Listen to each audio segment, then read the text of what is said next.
Sí, a la CUP. Andrea? Bé, la CUP votarem a favor i bé, molt breu. Una vegada més ens hem de veure denunciant la injustícia dels mecanismes d'aquest sistema patriarcal. I és que no es tracta tan sols d'abocar-hi tota la nostra solidaritat i suport a una víctima més, la del cas de la Manada, que és una víctima més d'una violació que s'ha rebaixat a l'abús, rebaixada a una sentència que fa vergonya, a una condemna que fa vergonya, a una justícia que fa vergonya, sinó fer visible una vegada més que la desigualtat, la violència i l'agressió són una realitat.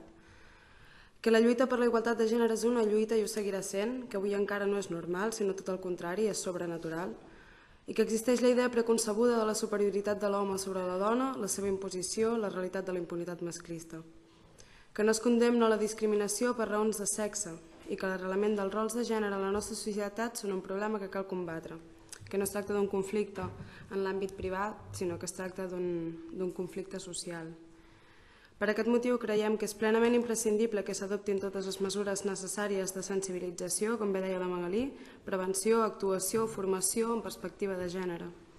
Que s'han de prendre totes les mesures necessàries des dels municipis per no saber-nos perdudes o desateses. Que al nostre poble hi ha grups de dones que treballen molt fort per brindar-nos formació, coneixement i solucions, col·lectius feministes, és el que estava parlant una mica la Magalí. Actualment existeix un grup que és Gita de Bruixa, que està treballant, de fet ja està superfiniquitat la redacció del protocol. Són unes dones que formen a títol individual i part de diferents col·lectius que han fet una feina molt productiva i que a l'Ajuntament realment hi és una necessitat.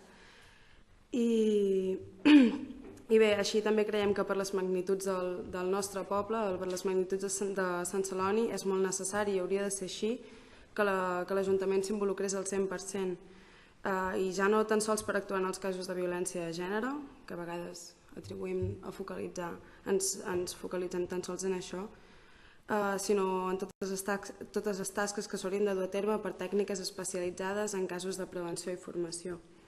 I bé, així doncs el grup de la CUP volem mostrar el nostre rebuig a la sentència del cas de la Manada i a tot tipus d'agressions masclistes, mostrar tot el nostre suport a les víctimes d'aquestes agressions i suport a tots els col·lectius feministes que treballen en aquesta lluita, que també és la nostra. Ja està, gràcies.